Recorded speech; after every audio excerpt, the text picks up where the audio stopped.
zusammen oder wann auch immer du das schaust. Ich freue mich, dass du auch für den letzten Teil von dieser Serie eingeschaltet hast, mit Worship in den Tag zu starten. Und wir haben ja 5 Psalmenarten durchgenommen. Ich wiederhole das ein bisschen. Dankespsalmen, Lobespsalmen, Klagepsalmen, gestern die Weisheitspsalmen und heute ist eine ganz spezielle Kategorie von Psalmen dran, nämlich die Königspsalmen. Und Königspsalmen ist darum speziell, weil sie wurden ja Jahrhunderte bevor Jesus geboren wurde, geschrieben, aber sie sind voll Prophezeiungen auf diesen Messias, auf Jesus, wer er ist und was er tut. Das begeistert mich. Manchmal, wenn man die Bibel noch nicht so kennt oder je nachdem, wie man sie liest, dann kann man ein bisschen verwirrt werden und denken, was sollen die ganzen Bücher? Ist der Gott des Alten Testamentes wirklich der gleiche Gott wie der des Neuen Testamentes und so weiter? Was gilt jetzt genau und so? Und es gibt dieses berühmte Chart, ich weiß gar nicht, wer das gemacht hat, aber man findet es auf dem Internet. Es sieht aus wie ein Regenbogen oder so. Wenn du ein bisschen dann das auscheckst, wirst du feststellen, hier bei der feinen Linie in der Mitte, die sieht man fast nicht, fängt das Neue Testament an auf dieser Seite und auf der anderen Seite ist das Alte Testament. Und all diese Linien, diese feinen Linien sind Hyperlinks, würde man das nennen in der digitalen Welt, wo eine Bibelstelle mit der anderen verknüpft ist. Das heißt, von Anfang bis am Schluss ist es ein wunderschöner Bogen, das sich ergibt. Es ist nicht, dass die Bibel irgendeine Geschichte wäre, die einfach fortlaufend erzählt wird, sondern da hängt alles zusammen, alles macht am Schluss Sinn und gibt ein großes, ganzes Bild. Okay? Das ist mega wichtig zu verstehen. Ich möchte dir diesen Königspsalm vorlesen und wenn du das jetzt im Hinterkopf hast, wenn du weißt, jetzt wird von diesem König gesprochen, dann stell dir Jesus vor, weil hier geht es um Jesus, um den Messias. Psalm 45, Vers 7 bis 8 und dann 16 bis 17. Deine Herrschaft, o Gott, bleibt bestehen, immer und ewig bestehen. In deinem Reich herrscht vollkommene Gerechtigkeit.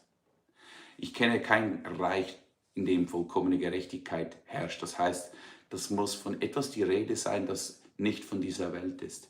Denn du liebst das Recht und hasst das Böse. Darum hat dich dein Gott als Herrscher eingesetzt. Er hat dich zum Zeichen dafür mit Öl gesalbt und mehr als alle anderen mit Freude beschenkt.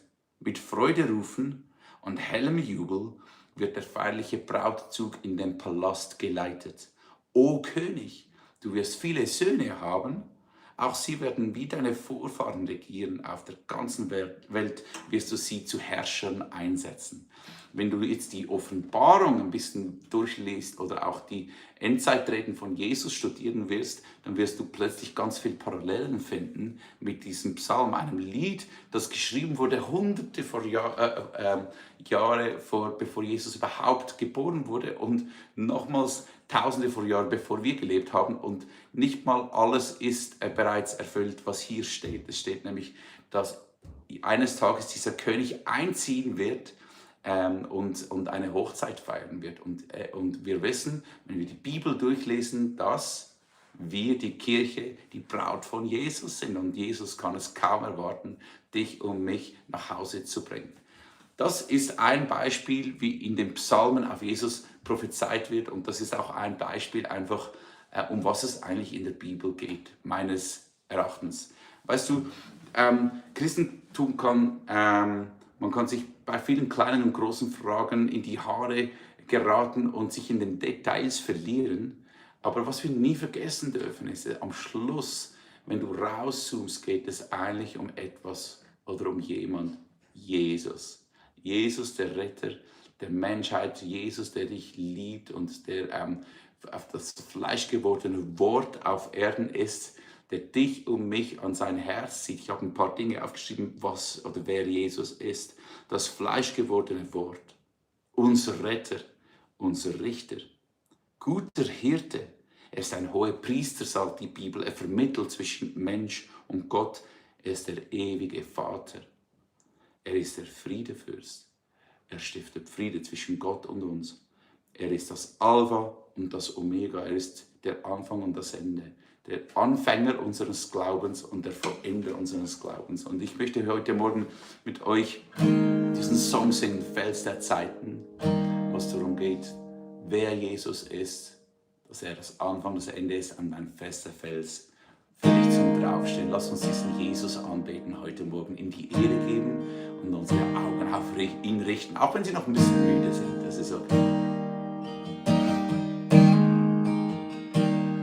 Wer ist wie du, ein Fels der Zeiten, der immer war und immer bleibt? Wer außer ihm ist hoch erhaben? Wer ist ihm gleich? Niemand und nichts. Jesus, du bleibst für alle Zeit. Ewig wirst du mein König sein. Ich beuge mich vor dir allein. Du sollst mein Ein und alles sein. Nur du allein. Wer ist wie du, ein Fels der Zeiten, der immer war und immer bleibt? Wer außer ihm ist hoch erhaben? Wer ist dir gleich? Niemand und nichts. Niemand und nichts. Jesus, du bleibst für alle Zeit. Ewig wirst du mein König sein. Ich beuge mich vor dir allein. Du sollst mein Ein und alles sein. Jesus, du bleibst für alle Zeit. Ewig wirst du mein König sein. Ich beuge mich vor dir allein. Du sollst mein Ein und alles sein. Nur du allein. Wir geben dir die Ehre, Jesus. Oh, ich sing so laut ich kann und wenn ich dich verdank. Niemand ist wie Jesus, keiner so wie Jesus.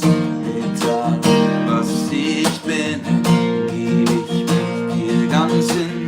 Niemand ist wie Jesus, keiner so wie Jesus. Ich sing so laut ich kann und wenn ich dich verlange. Niemand ist wie Jesus, keiner so wie Jesus. Mit allem, was ich bin, geb ich mich dir ganz hin. Niemand ist wie Jesus, keiner so wie Jesus. Jesus, du bleibst für alle Zeit. Ewig wirst du mein König sein. Ich beuge mich vor dir allein. Du sollst mein Ein und alles sein. Nur du allein. Nur du allein, Jesus. Nur du allein. Mein Retter, mein Hirte. Oh, nur du allein. Heute Morgen sprich Jesus dein Kompliment aus, was dir auf dem Herzen brennt. Sag ihm, wie gut du ihn findest, für was du dankbar bist. Ich bin Jesus so dankbar für seine Gnade, die niemals aufhört. Die Bibel sagt, jeden Morgen ist sein Erbarmen neu. Ich bin so dankbar, dass Gott Jesus, dass der Vater Jesus auf die Erde geschickt hat, damit ich ihn besser kennenlernen kann, wie er aufgeschrieben ist, wie er auf der Erde gegangen ist und was er getan hat und gesagt hat. Das gibt mir Leben. Jedes Wort von dir, Jesus, ist so unermesslich viel wert. Auf dir baue ich mein Leben.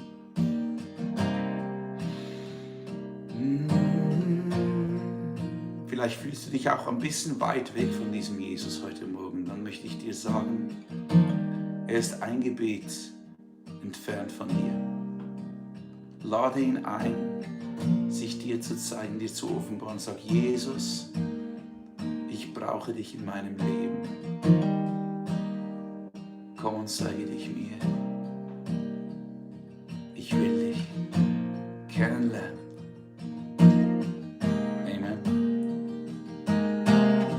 Einmal den Chorus singen und so schicke ich euch in diesen Tag.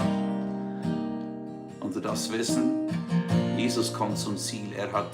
Die Bibel hat bereits hunderte von Jahren vor Jesus auf ihn prophezeit und auch der Rest der Prophezeiungen wird in Erfüllung gehen, nämlich dass du und ich eines Tages mit Jesus ewig leben werden. Jede Träne abgewischt wird, kein Schmerz, kein Leid, keine Krankheit mehr herrschen wird. Wenn Jesus bereits die anderen Prophezeiungen erfüllt hat, ist die Chance sehr groß, dass er bis ganz am Schluss seinem Wort treu ist. Amen. Jesus, du bleibst für alle Zeit. Ewig wirst du mein König sein. Ich beuge mich vor dir allein, du sollst mein Ein und alles sein, nur du allein. Das war's mit dieser Serie von dieser Woche. Start mit Worship. By the way, du kannst das jeden Morgen selbst auch machen, ohne Stream. Irgendeinen Worship-Song reinmachen, mitsingen, die Bibel öffnen und Gott bitten, dass er dir begegnet. Hey, wir sehen uns wieder und ich wünsche dir ein gutes Weekend.